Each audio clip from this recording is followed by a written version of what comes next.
Now that we have solid grasps on creating effective awareness campaigns for ecosystem restoration, it's essential to expand our focus to enhancement of capacity development initiatives.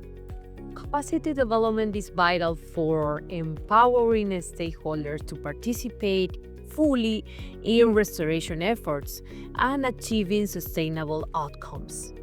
This includes equipping individuals and communities with the necessary skills, knowledge, and tools to undertake effective restoration activities that align with local contexts.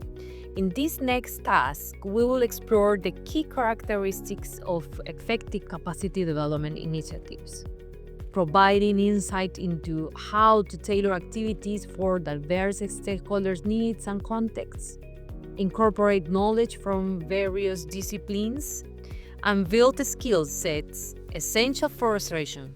Let's dive in.